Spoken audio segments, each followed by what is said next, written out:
A Texas native, Captain Ron Forrester grew up wanting to serve. More than that, he wanted to fly. As children growing up in Odessa, Texas, Ron would often recruit his twin brother Don and younger brother Larry to be his soldiers as he played the role of the general. At age 5, he decided it was time for his first jump. His plan was to climb the tree in the front yard to gain access to the roof, then test his skills using his bedsheet as a parachute. His mission was thwarted by his father's quick intervention, and the young pilot's readiness activities were ordered to take place with both feet on the ground. After graduating from Ector High School in 1965, Ron left Odessa and headed to Texas A&M University, where he became a Fighting Texas Aggie. There, he joined the Corps of Cadets and pursued his degree in civil engineering. While at Texas A&M, he completed the basic school and officers candidate school with the United States Marine Corps. Once he graduated, he was commissioned as an officer and quickly fit in time to get married before he and his new bride headed to Pensacola, Florida. There, he attended fight training to become a Bombardier Navigator of the esteemed A-6A Intruder. While in Pensacola, Ron also became a father to his only child, a daughter named Karoni.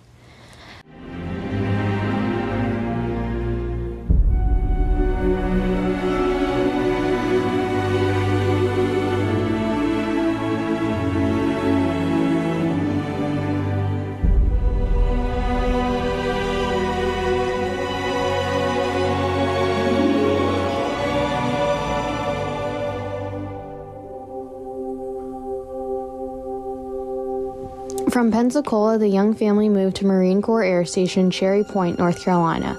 In August of 1972, Captain Forrester deployed to Southeast Asia, where he was stationed at MCAS Namphong, Thailand, aka the Rose Garden. The Marines there flew bombing missions into North Vietnam, most often at night and most often solo. Such was the case on the night of December 27, 1972.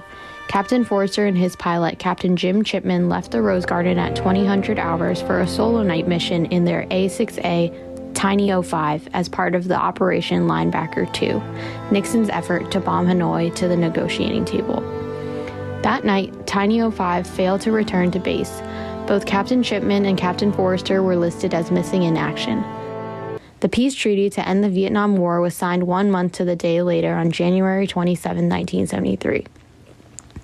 Forrester's family was devastated by his loss. He was missing, and they had to learn how to navigate being an MIA family, demanding answers of the government, encouraging further investigations, and impatiently waiting for a potential crash site to be excavated. There's no quick way to summarize the lifetime of effort that led to the phone call Captain Forrester's daughter received from Marine Corps casualty on December 5, 2023. "We got the match." "We got a match," were the words she heard. One of the bone fragments recovered during 2 excavations in 2023 matched her father's DNA. The answer to his fate had finally come, almost 51 years after his shoot-down. His pilot, Captain Chipman, had also been identified and laid to rest in American Fork, Utah.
Funeral service for Captain Ronald W. Forrester of the United States Marine Corps. Birth date, March 15, 1947. Date of death, December 27, 1972. Missing in action from 1972 to 2023. The funeral was held at Fort Myer, Virginia at the Arlington National Cemetery on October 7, 2024. The program is as follows: words of grace and greeting, scripture reading, a hero comes home, gentle heroes, lead me home, message, and closing.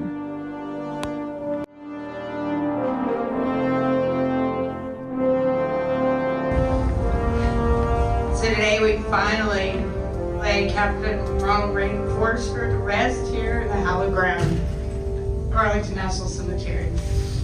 I'm his daughter, Karoni, and on behalf of the entire Forrester family, we can't thank you all enough for being here today.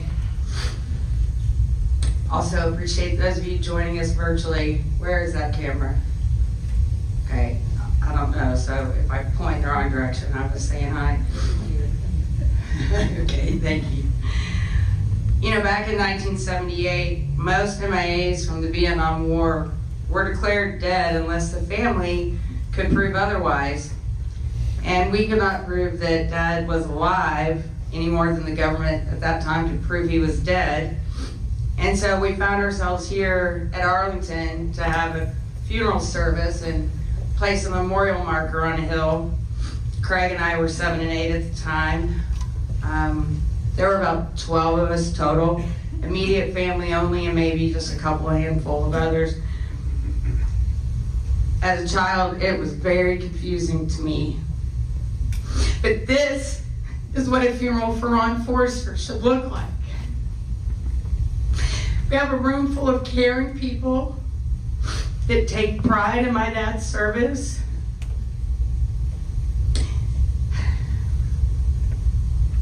And that have love for my dad in their hearts. We have friends of his from a lifetime. Hometown friends from Odessa. We have some of his Aggie buddies here. And we have some who were with him on that final day. We're also joined by our friends who have loved and supported us through all these years. And as a lifelong friend, aptly told me just recently, finding your father has become part of my life's journey too.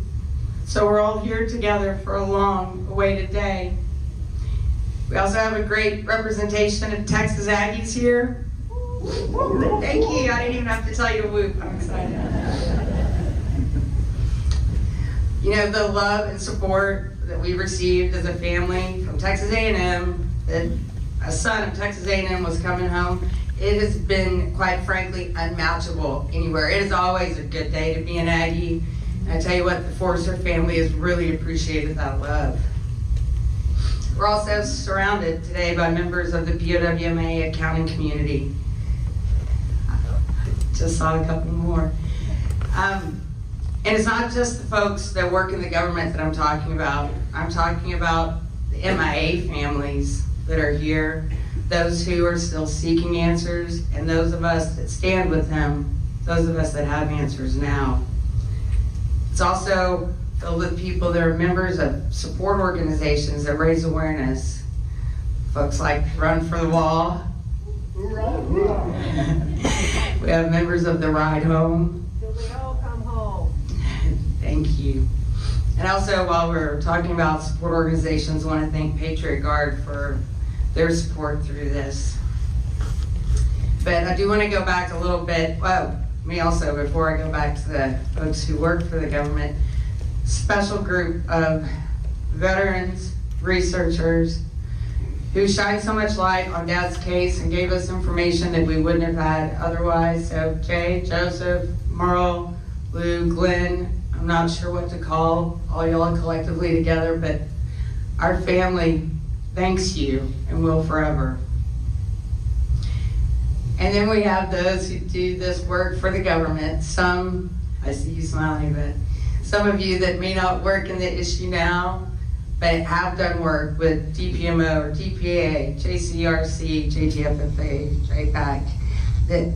So I just real quick want to honor those of you that came here today. So if you currently are working for the government on this issue, or if you have, will you please stand up real quick and let us thank you.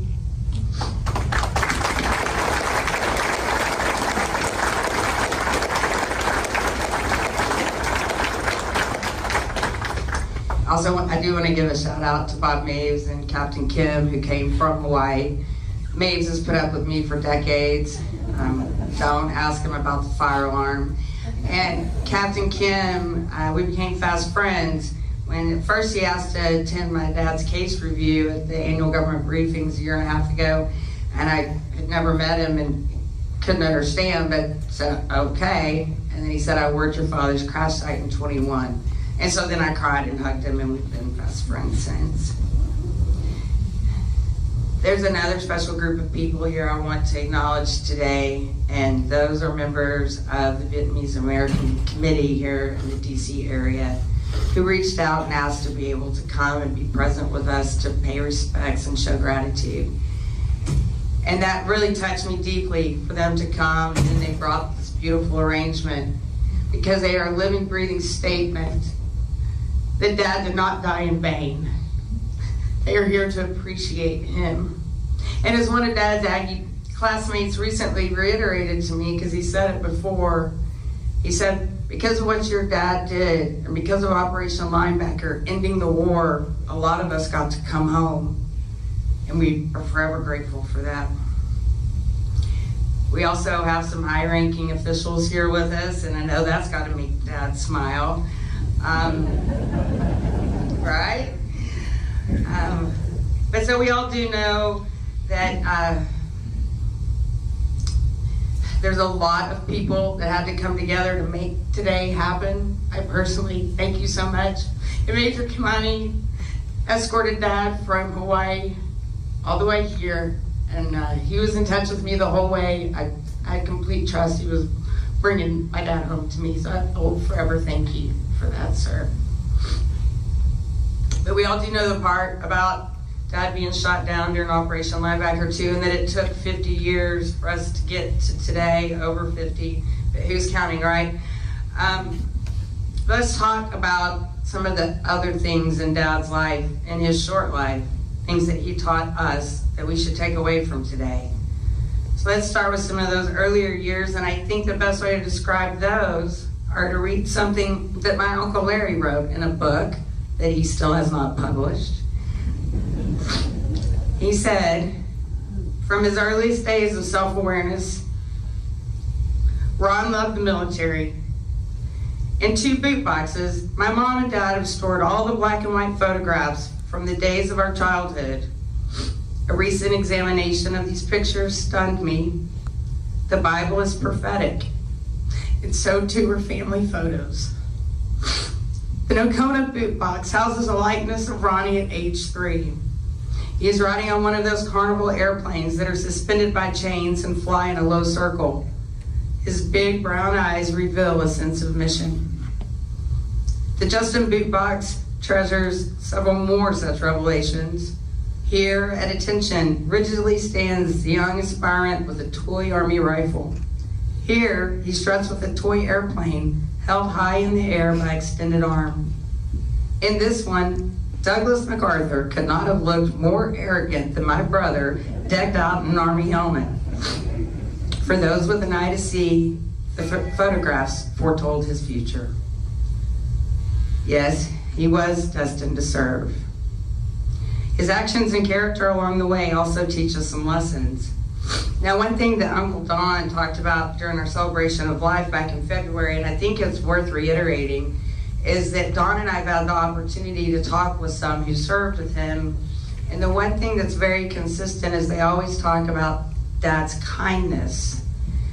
Some of the enlisted there would explain that officers that enlisted didn't really socialize that much, but that Dad went out of his way to always be kind to those that were working the flight line. He always made sure everybody felt seen. And when you think about that, to be remembered as someone who was kind, That's a huge compliment. And I think one thing we could all agree on is that the world could use more kindness. So I think if we leave today and reflect on who Ron Forrester is still in our hearts, let's be reminded that a little kindness can go a long way. Another lesson he taught is to never give up. Now, he always wanted to fly and serve his country. And when he didn't get that appointment to the Air Force Academy, he found his way to Texas A&M. And then when the Air Force said that his eyes didn't quite pass their test for pilots, he found the Marine Corps. And as my Marine cousin Craig recently said, the Marine Corps believes that we can do more with less. You want to fly? Come on, your eyes are fine. Another example is quite an explosive one. While the story has become family lore and is best told by my Uncle Don, it does involve young Cub Scouts mistaking a stick of dynamite for an electromagnet and having the idea to hook it up to a battery. Explosive indeed. And while the telling of the story can be quite comical these days, the truth is the young twins and their friend ended up in the hospital. Dad was told he would never use his left hand again. And even as an elementary school student, he knew that wouldn't work because he had plans to fly. So he rehabbed that hand with a tennis ball until he regained full use. To my MIA families, and I know there's some other ones here, we're still waiting. Let Dad's determination to never give up continue to fuel you. And for those of us that have gotten the answers, know that we're here with you, and we will continue on the journey until they come home. Now, a few months ago, I received a Facebook message from an A-6 Bombardier Navigator. His name is Wayne Harnett, and I believe he's joining us virtually today. So yes, I am talking about you. He served with Dad at North Carolina while they weren't in the same squadron. When they would go off for trainings, they would room together, two Texas boys. Turned out that he lived about 30 minutes away from me, so we met for lunch, and he shared with me a pretty powerful story. He said, I want you to know that Ron was in awe and had the utmost respect for war memorials, and especially those that had the names of Aggies. He knew where those Aggies were listed, and he always made time to go and pay respect to them, never knowing that one day he would be one of them. About 2.5 weeks ago on National POWMA Recognition Day, thanks to Sons and Daughters in Touch and the American Battle Monuments Commission, and definitely for DPAA, we had a rosette there at the Punch Bowl in Hawaii to place, we had a ceremony to place rosettes next to the names of our missing in the Courts of the Missing. Another war monument with Dad's name. I was honored to represent the Marine Corps there and to place that rosette next to Dad's name, forever changing that monument. I had the honor to place a rosette next to his pilot's name, Captain Jim Chipman. And I had the honor to place a rosette next to the name of 10 Aggies who have been accounted for. And in doing so, that filled my Aggie heart, but it also felt like I was doing it with Dad as he paid respect for them too, as he taught us to have respect. Friday, we welcomed Dad home when he arrived in Baltimore. It was also my 54th birthday. It was an answer to all those blow out the candle wishes of a lifetime. I had set my expectations not to have any expectations, just to go with the flow. And I'll tell you that over the years, you know, those birthday wishes didn't look like this. I wanted him to come home and be my dad. And for years, our family thought that might be possible, and that is what we prayed for. And those wishes changed over time. But on Friday, when he came home, it did feel like that birthday wish had come true. What I was most not prepared for was Friday night at dinner with a small group of family and friends. A little birthday dessert came out with a candle, and I was caught up in how happy I was to be with my family and friends that day until it came time to blow out the candle, and I froze.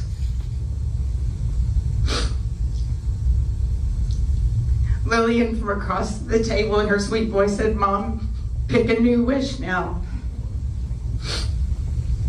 So today we lay Daddy to rest with the honor that he deserves. Our job for him is now done, and we move forward and we continue the mission for others. But let us take with them the lessons that he taught us. Take time to remember their sacrifice with gratitude and live a life worthy of their sacrifice. Never give up. Never give up hope. And be kind. Kindness is a simple deed that can shine light in a dreary world. Simplify and giggle.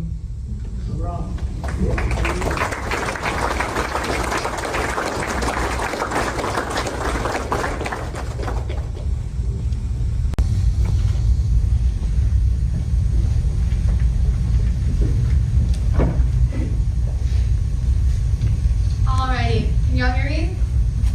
Yes? Okay. So this is a poem written by Major Michael O'Donnell, United States Army, on January 1st, 1970. It's prophetic, as on March 24th of that same year, not even 3 months after its writing, Major O'Donnell was listed missing in action in Cambodia. These were his words. If you are able, save for them a place inside of you, and save one backwards glance when you are leaving for the places they can no longer go. Be not ashamed to say you love them, though you may or may not have always. Take what they have left you and taught you with their dying, and keep it with your own. And in that time, when men feel safe to call the war insane, take one moment to embrace those gentle heroes you left behind.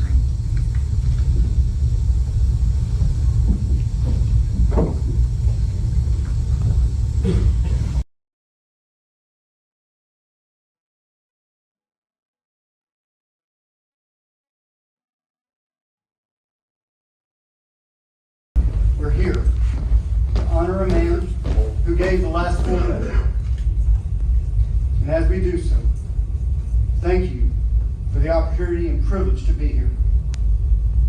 I lift up every family here, and may your hope burn in our hearts until all come home. And I pray all of this once again in the precious name of Jesus, the living Christ.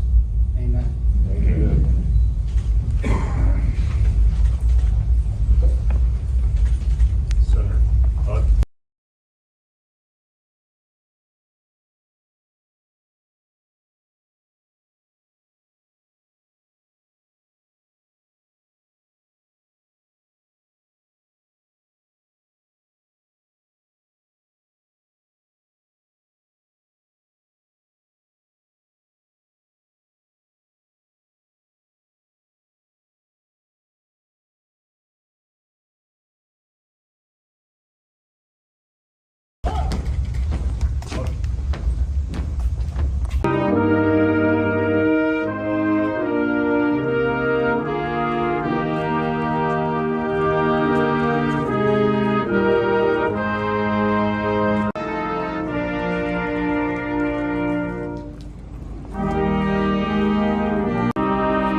you all. We're gathered at Arlington National Cemetery, a sacred place. A place where for 160 years we have honored our nation's fallen warriors and patriots. These hallowed grounds are an enduring memorial to men and women who have faithfully served our nation. It is the final resting place for almost 500,000. And it is a place that can only be honored. It cannot. As you look on the rows of headstones, each stone is a brick in the foundation of freedom upon which we stand. This is a resting place to receive those who have served faithfully, honor, courage, and commitment. Today, Capt Ron Forrester, at long last, takes his rightful place on these hallowed grounds. Hand, salute.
Family, please be seated.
family and friends, thank you for your trust, and thank you for allowing us to be part of this moment with you.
Multi-generational event held in the United States for former prisoners of war and missing in action families.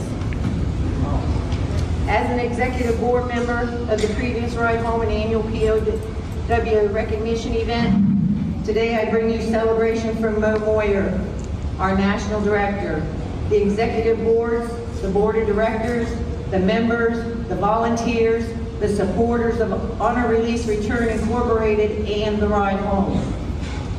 Bringing Capt Ron Forrester, U.S. Marine 122772 home to his family is the result of decades of activism, advocacy, and keeping the Department of Defense and the American public focused on our spirit of until they all come home, and ensuring you are not forgotten is spoken when respecting our veterans, especially if they are still missing in action.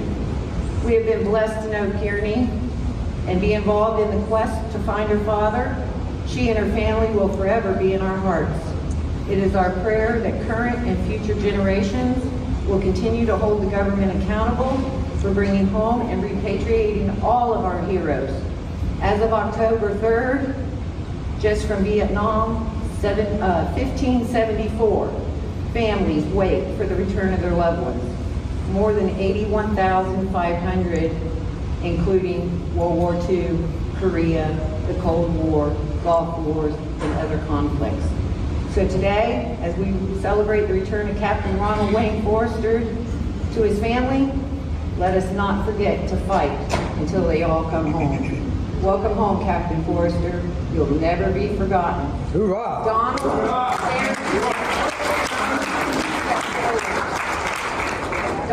Donald, Larry, please step forward. On behalf of the Ride Home, we present you with these POW and MIA flags in memory of Captain Ronald Wayne Forrester. Thank you, folks. Good job.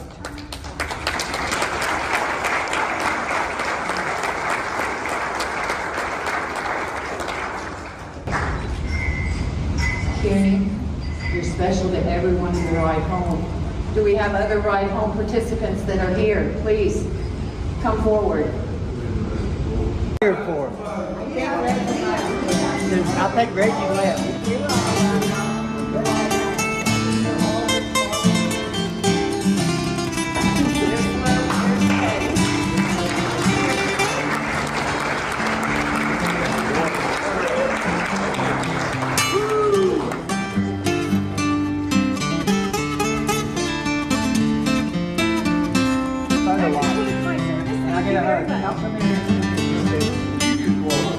I just want to hug her. She's got it.